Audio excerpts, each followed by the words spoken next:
What's going on, folks? Welcome to another Item 9 Reviews. This week, Carter and I are taking a look at the highly anticipated God of War Ragnarok. Yes, sir. Yes, sir. The sequel to 2018's Game of the Year winner, God of War Ragnarok, made by the folks down at Sony Santa Monica. This game takes place a few months after the events of the first game, and sees you returning as Kratos and Atreus, trying to prevent the events of Ragnarok that seek to destroy all 9 realms. And it's a very good game, folks. It's definitely one of the best that you can play out in 2022. But Carter and I are going to go into a full-length discussion on how we felt about the game, what we liked, what we didn't like, and, give an honest review for you folks. Carter, would you like to start off with your initial opinions on God of War Ragnarok? Yeah, so overall, it's definitely gets like that, same feel. It definitely gets you right in the heart, God of War 2018 at least, not the originals. I dabbled in the original trilogy, but it didn't really feel like it was as deep as 2018, and 2018 definitely hit me deep. This one, it had some moments where it hit me deep, but it definitely didn't cut as deep, like the other one, like I was thinking about it like weeks after, I was thinking about like my relationship with my father, like what I would be like as a father, In this game, the dialogue is so well written. The conversations between him and Atreus are still really entertaining. I really like how it was like a battle between fate. Like they're trying to it's like, do we go with destiny or do we choose our own path? It's kind of like, I really like that, how they were going with that. But yeah, I definitely really enjoyed the story, but there's definitely a few things here and here, but I really like the twist with Tyr, but I was also disappointed that we didn't really find out what happened to Tyr and like full spoilers. We are going full spoilers. So yeah, that was really good, but I was shocked and I was like, what the fuck? But then I was like, it didn't really pay off in the end, but because I really want to know more about Tyr. But I like the end fight with Thor, but like Gabe said before, it wasn't like as climactic as the fight we had on the dragon and the end of the first one, but I really enjoyed my time with the story. It cut me deep, but just wasn't as good as the previous. How about you, Gabe? Yeah, I mean, overall, my time with the game was fun. Like I've been saying, like it doesn't do anything like groundbreaking, but it is very enjoyable. The mechanics that they have created for this new iteration of God of War are so perfect, and it really fits the game, and it just kind of creates this loop that's just so satisfying of just the combat and the dialogue, and it's all spaced out so perfectly that it never feels very tiresome to play long stretches of this game, and I think that's really one of the big factors of just how great the storytelling is in this game. But yeah, I mean, definitely. In terms of the story, yeah, I don't think it resonated with me as much as the first one did. I think the first game is very personal story between like a father and a son. Whereas this one, it's like definitely on a bigger, grander scale. Where it's just like we really focused on Kratos and Atreus. You're now focusing on their fallout of their actions and how it's really affecting the whole world and as a whole, and some of the ramifications again for their actions and how they can kind of change that and how they want to be better and whatnot. So I think for me, I definitely enjoyed the story. But again, I thought there could be some more grand set pieces. I feel like more grandiose battles between the gods and Kratos. But now, when I was saying that before, I was kind of thinking about what this story in this game actually means, and it's just like Kratos is kind of trying to step away from that. Yeah. So that's kind of makes sense as to why it's not, just a massive like massacre that's happening between Yeah. him and the god. So I kind of understand now more like in retrospective thinking about that what I said earlier.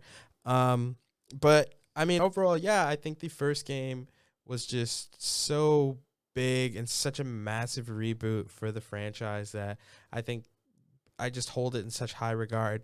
Um, but yeah, going back to Ragnarok, I think the story is fun. I think seeing the relationship between Atreus and Kratos become more fleshed out.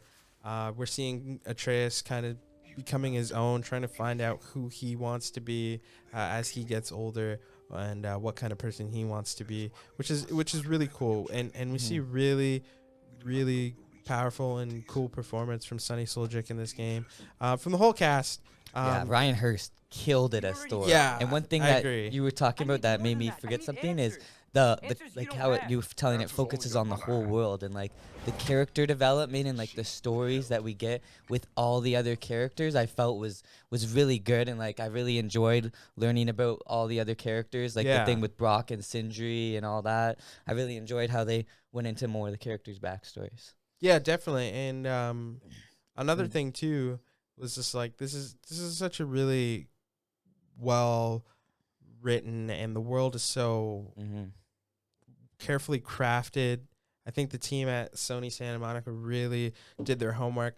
And I Yeah. just like the exposition that you get from the characters just talking in this game is fantastic. Like I love playing this game with my phone in hand, and so I can just like look up what they're referencing, and it's just fun to become like informative about what they're talking about, and the game not necessarily having to tell you, and really you just kind of going off on your own wanting to read about these things. So yeah, I definitely think the story was fantastic in this game. But again, it just didn't have that powerful punch that the first game had. But yeah, I mean, in terms of what it means to have like to create like a story that's powerful, any sort of medium that you make a story for, you want to elicit some sort of like human emotion from it, and I think this game definitely does that. There's definitely aspects where I can think about that reflect in my actual life. So they still have those powerful moments in this game, if that's what Definitely. you were expecting. So yeah, and then how did you feel about the gameplay? Yeah, so at the beginning, I kind of felt like it was a bit of the same, but as I started to unlock more of the different things, and especially once I unlocked that new weapon, Yeah, once I unlocked that new weapon, it started changing things up. I really had a lot of fun with the spear, just hucking mans, like throwing 6 spears on them, and then just like watching them explode and bounce up in the air, and like or throwing the spears on them, exploding them, and then like pulling out the chains. yeah. And another good thing that was what are they called, the handles? Yeah, how you can change the The handles. pommels. The Yeah. pumice, yeah. Pumice? You can change the pumice of the weapons, and each pumice adds like Pummels. Pummels. pummels. Yeah, Pummels. each pummel adds different abilities to the weapon. Like on my Blades of Chaos, they made the fire do more damage, and my axe, when I was swinged out R1, it would do like a wave blast that would knock the enemies back. It was really changing up, and I really liked how they added those like attachments. At first I was a bit overwhelmed, but as I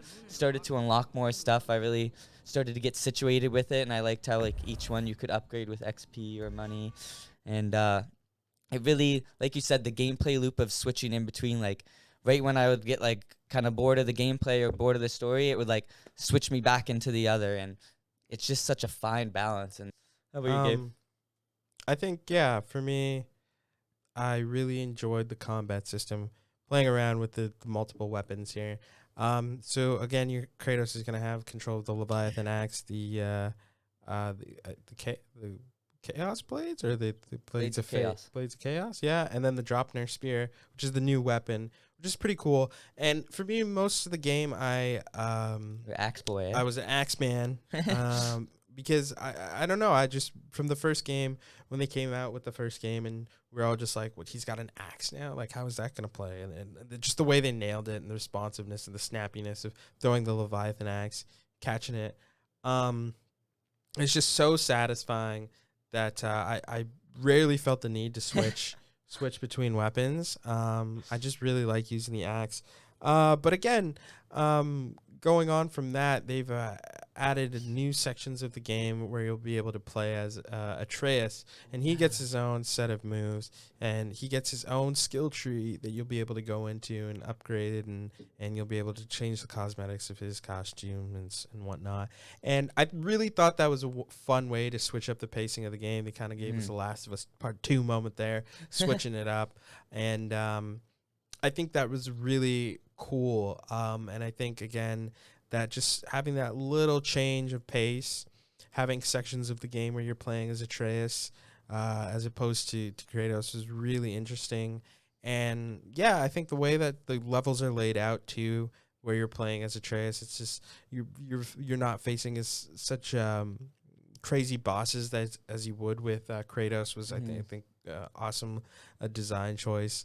And again, yeah, seeing the different combos that Atreus can do and the different move sets he has with dodging is just again such a creative process that I know like the stunt coordinators and stuff are doing down there, and it just really looks so good. And yeah, again, it varies up the gameplay in such a really nice way. And yeah, again, I wanted to talk about too the menu system with the upgrading. I think that there is a lot of fun stuff to work with in this game, but I think it does look a bit overbearing, and it is very cumbersome. I think navigating the menus, they could have done such a better job. I think when you look at the game as a whole, and when you're just actually sitting down and playing the game, it's such a like minimalist HUD there. There's like barely anything on screen at all, and then as soon as you tap the menu button, you're just like overloaded and overwhelmed with the amount of like menus and tabs and stuff in there. But again, yeah, you're able to upgrade Kratos' armor through crafting and doing different side missions to get different resources, which is cool. And you're also able to again upgrade the weapons with different what are they runics too, and there's amulets now. So yeah, different pieces like different pummels and grips and stuff like that. Really fight to your playstyle. Yeah, you really can. Yeah, I mean, and another thing too is there was one part of the game, like one section, I think that really was getting to me, and it was just that I think the main loop of the game, even though it's satisfying, it did tire out for me, where it's just, okay, you're on your quest with your companion, and you're just going from room to room, and everything's blocked, and you're just doing these same puzzles where you got to open a door, throw your axe, freeze it, and it's just the like dialogue was saving it. It was saving it, but it was at one point I was just like, can I not just walk through a single section of this game where I don't have to do this with a door or lifting a gate or freezing like I know, like ricochet this axe. Yeah, it was too. I think it became a point where it was just an overwhelming amount of puzzles where it just became so monotonous. And it was just like the same puzzle pretty much. Yeah. Like it was just every section of this game, for the most part, from getting from point A to point B, there's just going to be a bunch of puzzles for you to do in terms of opening doors. And yeah, I think that for me was the part where I was just was like, okay, come on now. How long are we going to do this for? But overall, yeah, I think so. For me, I really did enjoy upgrading all the different weapons and doing the collectibles and different side missions and stuff like that, running around. And yeah, and I love how much the game rewards you for exploring. Yeah, like every turn, like there's always at least like something, you know, like something to help upgrade, some money, you know, or something like an apple or a horn to upgrade your health or rage. And it's like one of those games where it's like, if you think you can go to that place, chances are you can definitely go over there, and you will be rewarded too for your curiosity and your exploration. So I think that's another great factor of the game. On the Atreus note, I feel like when I was playing it and after I beat the game, I felt like that was them testing us playing out Atreus and them testing out Atreus, like how people would feel about playing him with the next game. Do you agree with that or no? Yeah, I could probably see that coming. Finishing the game, I just don't really know what the direction of where they want to go with God of War after it. I think ending it on this one would be fine, but yeah, I think I can definitely see them doing something with Atreus, a standalone Journey of the Giants. Yeah, and I mean, we're both playing the game on PS5, and the game runs quite well. I played in graphics mode. Did you play in performance mode or Yeah, graphics? You played performance? Okay.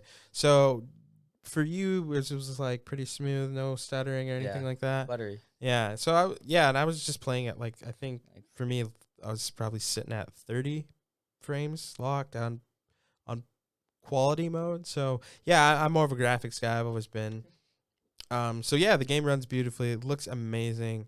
Again, being able to travel to all of the 9 realms and them having such a distinct Yeah, like the look and vibe. feel, their own history and whatnot is really cool. And I definitely enjoyed traveling to all of the realms, doing a bunch of the missions while I was there. But yeah, I mean, for me, I think that the game really gives you a reason to want to explore these worlds too while you're there, because there's so much detail put into each one of them. So beautifully rich. Yeah, I mean, but overall, Uniquely Carter, different too. what would you rate the game? How do you feel about it?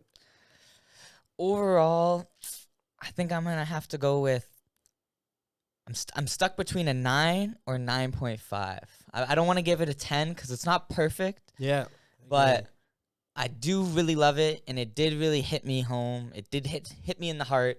I was addicted to it. I did want to keep playing until I beat it. I wanted to see what happened with Atreus and Kratos, and so yeah, I'm gonna go with 9.5. How about you, Gabe?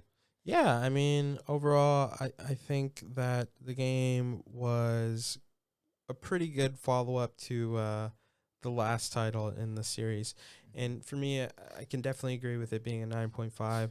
Um, I think we have some really great performances here, some great characters, especially coming out of Odin and Loki. There's a new cast of characters too, like Thruid and Angraboda. And it just really felt like I played through an entire season of a really good show. That's what I'm saying. Like that's what it feels There's like. so much stuff that's going on. They introduce so many characters, and they each have like time that they're Own unique introduced. story, their own development. Like, oh, Exactly. Like, and I think this is video games at its finest here. When you're able to like merge peak like storytelling. yeah, honestly, like a cinematic sort of feeling with a video game, and it just works so well here. And this is some of the best like just story crafting that I've seen, man, Yeah. in video games. So yeah, I mean, solid 9.5 for me. And yeah, shout out to the folks at PlayStation Canada. They sent us over a copy of the game, which is super cool of them. Thank you for supporting the small creators. But yeah, guys, God of War Ragnarok, it's out now. Pick it up. It's definitely a must play for any PlayStation owner. Definitely. Yeah, you heard it. Especially any person that likes a good story too. You know. Yeah, 9.5s from the Item 9 team. And I think this game is really great. There's a bunch of fun characters and really heartfelt moments in the game that I think everybody's gonna. There's something here for everybody. And yeah, guys, God of War Ragnarok, it is out now. Go check it out, and be sure to keep it tuned in here at Item 9 Gaming for your latest video game reviews and news. And don't forget to hit us up on our socials below there at Item 9 Gaming on Twitter and Instagram. And thank you for tuning in, folks, and we will see you all later. Until next time, don't forget, Item 9 Gaming. It's the bee's The bee's knees.